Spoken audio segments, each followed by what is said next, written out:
on in a double sleeping bag doesn't get things done. Freedom is a drag. Chuck your principles. Don't stand up and fight.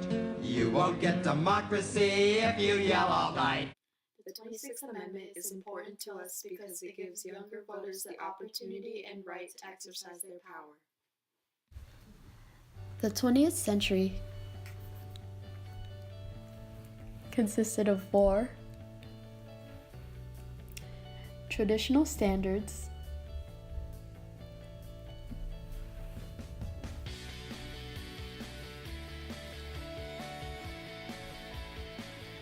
and many, many social and political issues.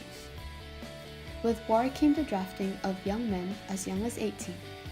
The draft was so essential during times of war, the drafting age range quickly expanded from ages 21 to 36 to ages 18 to 37. But while the drafting age changed, the voting age remained the same at 21. Americans under the age of 21 were not represented in the voting polls, but were expected to leave home and fight in different countries at age of 18, 19, and even 20.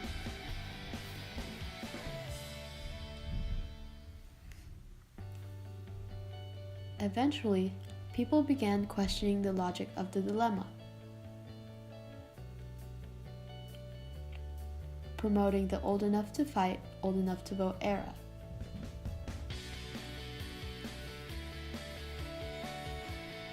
These so-called rebels, often referred to as baby boomers, have struck the very foundation of America's civil society, the majority of which were young adults that strive for political and social reform.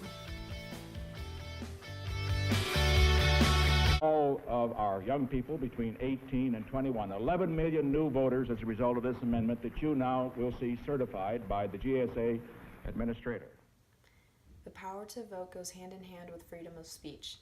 The power of words can greatly influence the way people think, their actions, their beliefs, and their votes. Student activism serves as a great and constant reoccurring example of younger voters exercising their power and influence to vote. And demonstrations in the 60s and 70s, for example, without it, America would not have seen and been inspired by the political and cultural progressions that has greatly impacted us today. While students and young adults had the mighty ambition to enforce change, their power was limited because of their age.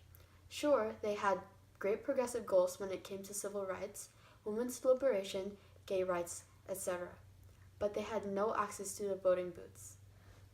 Students and young adults today are becoming more and more progressive.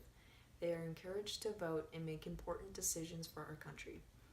Voting provides a lot of insight on political and national issues. Social media site Twitter has become a very popular site to voice opinions and provide information about national and global issues. Obama's 2008 campaign served as a prime example of youth influence in the voting booths. The graph represents the outcome of the 2008 Obama versus McCain election and the voters represented in it.